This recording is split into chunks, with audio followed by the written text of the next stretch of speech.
حضرت ثوبان رضی اللہ تعالیٰ عنہ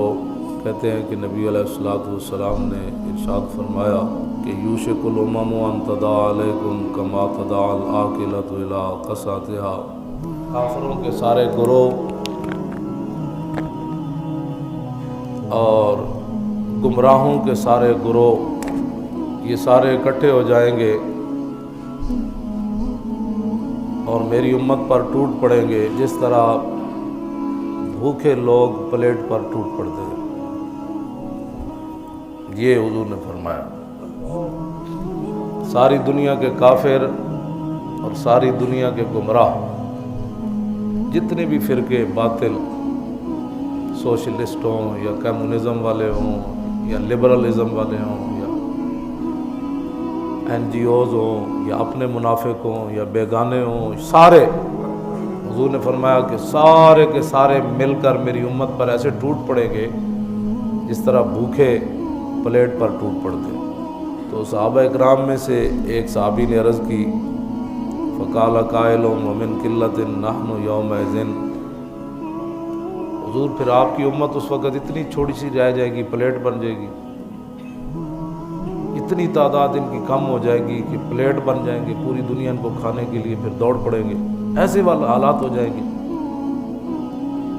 آپ کی امت بالکل کثیر سے قلیل رہ جائے، جس طرح پلیٹ ہوتی ہے اس طرح پوری دنیا اس پر ٹوٹ پڑے گی۔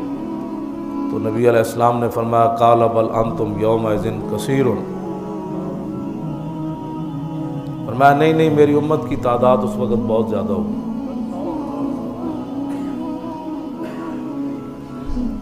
یار جس وقت مسلمانوں کے گھروں پر غیر ملکی فوجیں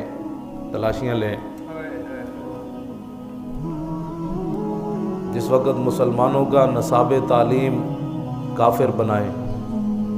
مسلمانوں کے نصاب تعلیم میں حضور کی سیرت کی جگہ بھی نہ رہے،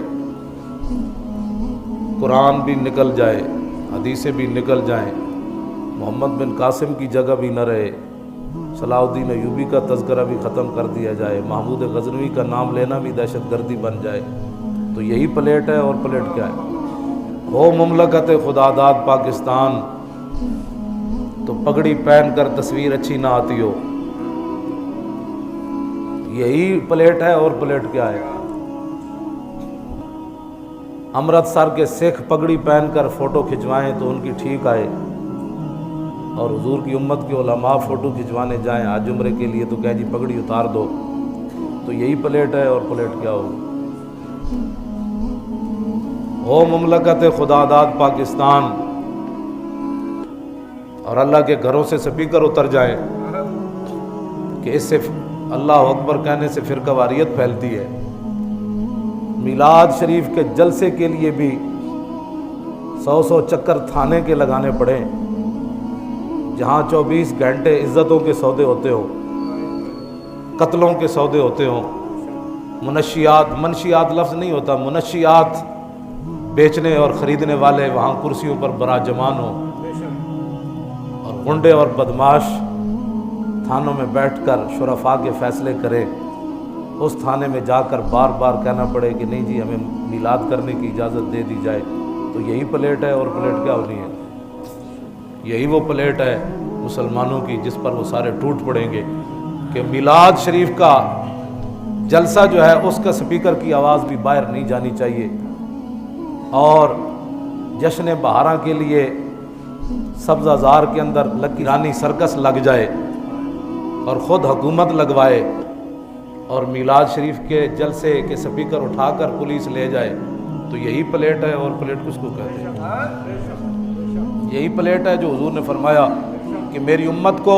کافر جو ہے وہ پلیٹ سمجھیں گے اور سارے ٹوٹ پڑیں گے بھوکے جس طرح ٹوٹ پڑتے ہیں، اور الحمد سے لے کر والناس تک اور لاکھوں صفحات پر مشتمل حدیثیں موجود ہوں، 1400 سال امت کے صلحاء، فقہاء اور محدثین، مفسرین، صوفیاء، زہداء، ان کا مواد ہمارے پاس موجود ہو، اور یورپی یونین آ کر کہے کہ نبی کی عزت ایسے نہیں کرنی، ایسے کرنی ہے، نبی کی عزت کا قانون بدلو، اس سے پلیٹ بڑی کیا ہوگی کہ الحمد سے لے کر والناس تک ہمیں اختیار نہیں ہے کہ ہم اپنے نبی کی عزت کی بات ایسے کریں جیسے قرآن نے بیان کی ہے، ہم اپنے نبی کی عزت ایسے بیان کریں جیسے حدیث میں موجود ہے، ہم اپنے نبی کی شان ایسے بیان کریں جیسے صحابہ، تابعین، تبع تابعین، امام اعظم ابو حنیفہ سے لے کر امام ربانی سے لے کر اعلیٰ حضرت بریلوی سے لے کر پیر میر علی شاہ تک، جنہوں نے اور غازی علم الدین سے لے کر ممتاز قادری تک جنہوں نے حضور کی شان بیان کی ہے، اس پر پابندی لگ جائے کہ ایسی تقریر نہیں کرنی، یہ تقریر فرقہ واریت میں آئے گی، یہ تقریر دہشت گردی میں آئے گی، یہ تقریر انتہا پسندی میں آئے گی، یہ تقریر دل آزاری میں آئے گی، ایسی بات نہیں کرنی، وہ بات کرو جو کفر چاہتا ہے۔ تو یہی پلیٹ ہے جس کے بارے میں حضور نے فرمایا ہے کہ ساری دنیا میری امت کو پلیٹ سمجھ کر ٹوٹ پڑے گی، کہ ایک عالم کو وہ حق بات بیان کرنے کی بھی اجازت نہ ہو کہ جو اس نے 40 سال قرآن پڑھا ہو، 50 سال حدیثیں پڑھائی ہوں، اس کو کہا کہ اب یہ حدیث آپ بیان نہیں کریں گے، یہ واقعہ آپ بیان نہیں کریں گے، یہ جو امام اعظم نے اس کی تشریح کی یہ آپ بیان نہیں کریں گے، جو اعلیٰ حضرت بریلوی سمجھے اس حدیث کا مطلب اور اس قرآن کی آیت کا مطلب وہ بیان نہیں ہوگا، اب جو ادھر سے بات آئے گی وہ بیان کریں۔ تو یہی پلیٹ ہے۔ اور پلیٹ کس کو کہتے ہیں کہ ایک عالم اپنا پڑھا ہوا دین بھی بیان نہ کر سکے۔ تو یہی حضور نے فرمایا کہ یوشک الامم ان تداع علیکم کما تداع العاقلۃ الی قصتھا، کہ پورا کفر، پورے گمراہ فرقے، پورے اسلام دشمن اکٹھے ہو جائیں گے اور کہیں گے کہ پاکستان کے حالات بدلو، یہاں بہت انتہا پسندی ہو رہی ہے، یہاں دہشت گردی ہو رہی ہے، یہاں تقریروں پر پابندی لگا دو، ممتاز قادری کو پھٹے پر چڑھا دو اور پرویز مشرف کو باہر بھیج دو، اس لیے کہ ممتاز قادری کے پیچھے آپ کھڑے تھے، ممتاز قادری کے پیچھے حضور کے غلام کھڑے تھے، ممتاز قادری کے پیچھے وہ کھڑے تھے جن کے پاس فوج نہیں تھی، ممتاز قادری کے پیچھے وہ کھڑے تھے جن کے پیچھے امریکہ نہیں تھا، ممتاز قادری کے پیچھے وہ کھڑے تھے جن کے پیچھے برطانیہ نہیں تھا،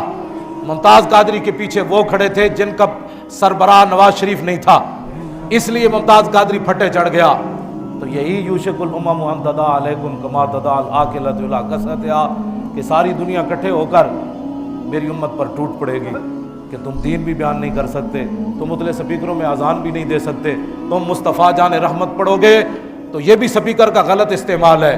جب تم زمین و زمان حضور کے لیے پڑھو گے تو یہ بھی سپیکر کا غلط استعمال ہے، اتلے سپیکروں میں پڑھو گے لو بھی تو قلم بھی تو یہ بھی سپیکروں کا غلط استعمال ہے، اور سرکسیں لگا کر مسلمانوں کو، بیٹیوں کو نچایا جائے اور وہاں کرتب دکھائے جائیں، کہا گا یہ جشن بہارا آ گیا ہے۔ ممتاز قادری تو جشن خزاں تھا،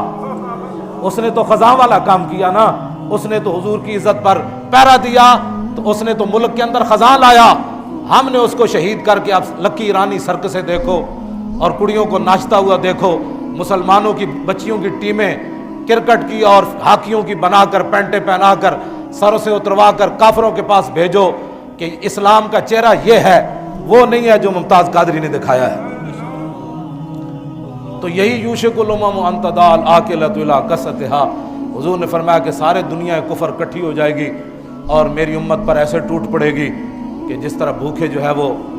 پلیٹ پر ٹوٹ پڑتے ہیں۔ کفر نے پلیٹ سمجھا کہ نہیں، عراق میں دوڑے، شام میں دوڑے، مصر میں دوڑے، چیچنیا میں دوڑے، بوسنیا میں دوڑے، برما میں دوڑے، افغانستان میں دوڑے، مقبوضہ کشمیر میں دوڑے،